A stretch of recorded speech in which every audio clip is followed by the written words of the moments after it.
পরিবেশ শব্দটা তো আমরা সবাই শুনেছি তাই না? কিন্তু এর আসল মানেটা কি? শুধুই গাছপালা আর পশু পাখি? না, ব্যাপারটা তার চেয়ে অনেক গভীর। আজকের এই আলোচনায় আমরা দেখব কিভাবে আমাদের চারপাশের সবকিছু মানে জীবিত আর জড় কিভাবে একসাথে কাজ করে। আর সবচেয়ে ইন্টারেস্টিং ব্যাপার হলো আমাদের ছোট ছোট কাজও এই বিশাল সিস্টেমের উপর কতটা বড় প্রভাব ফেলে। একবার ভাবুন তো আমাদের এই সুন্দর গ্রহটার কথা। এর সমস্ত শক্তির উৎস কিন্তু একটাই, সূর্য। আর এই সূর্যের শক্তিকে কাজে লাগিয়েই পৃথিবীর প্রতিটা কোণায় মানে গভীর সমুদ্র থেকে শুরু করে উঁচু পাহাড় পর্যন্ত জীবন এক আশ্চর্য নিয়মে বেড়ে উঠছে। একটা বিশাল গ্রহ আর একটা ছোট্ট বাগান, এদের মধ্যে মিল থাকতে পারে? শুনতে একটু অদ্ভুত লাগছে তাই না? কিন্তু বিশ্বাস করুন, এই সহজ তুলনাটার মধ্যেই লুকিয়ে আছে আমাদের পরিবেশের সবচেয়ে বড় একটা রহস্য। চলুন আজ সেই রহস্যের গভীরে যাওয়া যাক। তো আজ আমরা কয়েকটা ধাপে পুরো বিষয়টা বুঝব। প্রথমে জানব বাস্তুতন্ত্র বা ইকোসিস্টেম জিনিসটা কি। তারপর দেখব প্রকৃতিতে কে কাকে খায়, শক্তি কিভাবে এক জায়গা থেকে আরেক জায়গায় যায় আর কখন সমস্যা তৈরি হয়। শেষে থাকছে আমাদের কাজকর্মের প্রভাব আর একটা জরুরি প্রশ্ন। তাহলে প্রথমেই আসা যাক মূল ভিত্তিটা নিয়ে। এই যে বাস্তুতন্ত্র বা ইকোসিস্টেম, এটা আসলে কি? বলতে পারেন এটাই হলো সেই আঠা যা প্রকৃতির সব জীবন্ত আর জড় উপাদানকে একসাথে জুড়ে রাখে। সহজ কথায়, একটা ইকোসিস্টেমে শুধু গাছপালা বা পশু পাখিই থাকে না, বরং তাদের চারপাশের জল, মাটি, বাতাস, এমনকি তাপমাত্রাও সমান গুরুত্বপূর্ণ। এই জীবন্ত আর জড় সবকিছু মিলেই তৈরি হয় একটা স্বনির্ভর জগৎ। যেমন ধরুন একটা অ্যাকোয়ারিয়ামের কথা, এটা কিন্তু মানুষের তৈরি তাই না? কিন্তু সেখানেও মাছ, গাছপালা, জল আর অক্সিজেনের মধ্যে একটা স্বয়ংসম্পূর্ণ সম্পর্ক আছে। তার মানে ইকোসিস্টেম মানেই যে বিশাল জঙ্গল বা সমুদ্র হতে হবে তা কিন্তু নয়। এটা এমন ছোট আর নিয়ন্ত্রিতও হতে পারে। আচ্ছা, তাহলে এই ইকোসিস্টেমের নাটকের মূল চরিত্র কারা? চলুন এবার তাদের সাথে পরিচিত হওয়া যাক।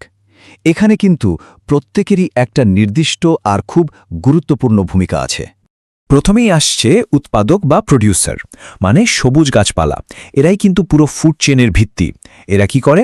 এরা সূর্যের আলোকে ব্যবহার করে নিজেদের খাবার তৈরি করে, মানে সৌরশক্তিকে রাসায়নিক শক্তিতে বদলে দেয়, যা পরে সবার কাজে লাগে। উৎপাদকের পর আসে খাদক বা কনজিউমার। এরা হলো সেই সব জীব যারা শক্তি পাওয়ার জন্য উৎপাদকদের খায় অথবা অন্য খাদকদের খায়। যেমন ধরুন হরিণ গাছপালা খায়, আবার বাঘ হরিণকে খায়। আর সব শেষে আছে বিয়োজক বা ডিকম্পোজার, মানে ব্যাকটেরিয়া বা ছত্রাকের মতো ছোট ছোট অণুজীব। এদের কথা আমরা প্রায়ই ভুলে যাই, কিন্তু এরাই হলো প্রকৃতির আসল পরিচ্ছন্নতাকর্মী। এরা মরা জীব আর বর্জ্যকে ভেঙে আবার পুষ্টি হিসেবে মাটিতে ফিরিয়ে দেয়। একবার ভাবুন তো, যদি এই বিয়োজকরা না থাকতো কি হতো তাহলে? পুরো পৃথিবীটা মরা প্রাণী আর আবর্জনা স্তূপে ঢেকে যেত। মাটি তার সব উর্বরতা হারিয়ে ফেলত আর নতুন কোনো প্রাণের জন্ম হওয়াই হয়তো সম্ভব হতো না। তো আমরা চরিত্রদের চিনলাম, এবার দেখি জীবন চালানোর জন্য যে শক্তিটা দরকার সেটা কিভাবে একটা ইকোসিস্টেমের মধ্যে দিয়ে যায়। এটা অনেকটা ওয়ান ওয়ে রাস্তার মতো। শক্তি সবসময় উৎপাদক থেকে শুরু করে খাদকের দিকে যায়, আর এর কিছু মজার নিয়মও আছে। শুনলে অবাক হতে হয়, সবুজ গাছপালা তাদের ওপর পড়া সূর্যের আলোর মাত্র 1% শক্তিকে খাবার হিসাবে জমা করতে পারে। মাত্র 1%। কিন্তু এই সামান্য শক্তি কিন্তু পুরো জীবজগতের চালিকা শক্তি। আর একটা খুব গুরুত্বপূর্ণ নিয়ম হল 10% রুল বা 10% নিয়ম। এর মানে হল খাবার বা শক্তি যখন এক স্তর থেকে পরের স্তরে যায় তখন তার প্রায় 90%ই হারিয়ে যায়। মাত্র 10% শক্তি পরের স্তরে পৌঁছায়। প্রশ্ন আসতেই পারে, তাহলে বাকি 90% শক্তি কোথায় যায়? আসলে এর একটা বড় অংশ তাপ হিসেবে পরিবেশে হারিয়ে যায়, আর বাকিটা ওই প্রাণীটার নিজের বেঁচে থাকার জন্য, মানে নড়াচড়া, শ্বাস প্রশ্বাস, এই সব কাজে খরচ হয়ে যায়। আর প্রতিটা ধাপে শক্তি এতটা কমে যায় বলেই কিন্তু ফুড চেনগুলো খুব বেশি লম্বা হয় না। সাধারণত 4 বা 5টা স্তরের পরেই শেষ হয়ে যায়, কারণ একদম উপরের স্তরের প্রাণীর জন্য প্রায় কোনো শক্তি আর বাকি থাকে না। এই জন্যই ইকোসিস্টেমের গঠনটা একটা পিরামিডের মতো হয়। এতক্ষণ তো আমরা প্রকৃতির স্বাভাবিক নিয়মকানুন নিয়ে কথা বললাম, কিন্তু যখন এই নিয়মে গড়বড় হয় তখন কি ঘটে? চলুন দেখি মানুষের কার্যক্রম কিভাবে এই সুন্দর ভারসাম্যটাকে নষ্ট করে দিচ্ছে। এখানে একটা ভয়ঙ্কর ব্যাপার ঘটে, যার নাম জৈব বিবর্ধন বা বায়োম্যাগনিফিকেশন। ব্যাপারটা হলো কিছু ক্ষতিকারক রাসায়নিক আছে যেগুলো প্রকৃতিতে ভাঙে না।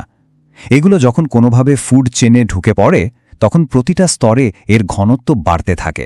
এর সবচেয়ে বড় উদাহরণ হলো কীটনাশক। ফসলে যে কীটনাশক ব্যবহার করা হয় সেগুলো এইভাবেই আমাদের শরীরে এসে জমা হয়, কারণ আমরা তো প্রায়ই খাদ্য শৃঙ্খলের একদম উপরে থাকি। ফলে ওই রাসায়নিকগুলো সবচেয়ে বেশি পরিমাণে আমাদের শরীরেই ঢোকে, যা নানা রকম মারাত্মক রোগের কারণ হতে পারে। আমাদের কাজকর্মের প্রভাব কিন্তু শুধু ফুড চেনেই সীমাবদ্ধ নেই। চলুন এবার দুটো বড় বৈশ্বিক সমস্যা নিয়ে কথা বলি, যেগুলো পুরো গ্রহকেই প্রভাবিত করছে। প্রথমটা হলো ওজোন স্তরের সমস্যা। এই ওজোন স্তরটা হলো পৃথিবীর প্রাকৃতিক সানস্ক্রিনের মতো, যা আমাদের সূর্যের ক্ষতিকর আল্ট্রাভায়োলেট রশ্মি থেকে বাঁচায়। কিন্তু আমাদের তৈরি করা সিএফসির মতো কিছু রাসায়নিক এই সুরক্ষা কবচটাকে ফুটো করে দিচ্ছিল। তবে একটা ভালো খবরও আছে। 1987 সালে সারা বিশ্ব একসাথে হয়ে সিএফসি উৎপাদন বন্ধ করার সিদ্ধান্ত নেয়, আর তার ফলও এখন পাওয়া যাচ্ছে। আরেকটা বড় সমস্যা হলো আমাদের তৈরি করা আবর্জনা বা বর্জ্য। এটা মূলত দুই রকমের হয়। একটা হলো জীব বিশ্লেষ্য, মানে যা সহজেই প্রকৃতির সাথে মিশে যায়, যেমন সবজির খোসা। আর অন্যটা হলো জীব অবিশ্লেষ্য, যা ভাঙে না, যেমন প্লাস্টিক। এই প্লাস্টিক শত শত বছর ধরে পরিবেশে থেকে দূষণ ছড়াতে থাকে। এই পুরো আলোচনার শেষে একটা জরুরি প্রশ্ন নিয়ে ভাবা যাক। এই প্রশ্নটা পরিবেশে আমাদের ভূমিকা নিয়ে নতুন করে ভাবতে সাহায্য করবে।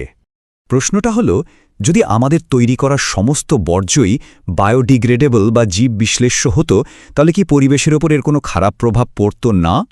ব্যাপারটা শুনতে খুব ভালো মনে হলেও উত্তরটা কিন্তু না। কারণ প্রচুর পরিমাণে জীব বিশ্লেষ্য বর্জ্য যখন একসাথে পচে, তখন সেখান থেকে মিথেনের মতো শক্তিশালী গ্রিনহাউস গ্যাস তৈরি হতে পারে। তাহলে আসল সমাধানটা কোথায়? হয়তো এর উত্তরটা শুধু বর্জ্যের ধরনে নয়, বরং আমাদের জীবনযাত্রা বদলানোর মধ্যে লুকিয়ে আছে। মানে আমাদের ভোগ কমানোর মধ্যেই হয়তো আসল সমাধানটা লুকিয়ে আছে।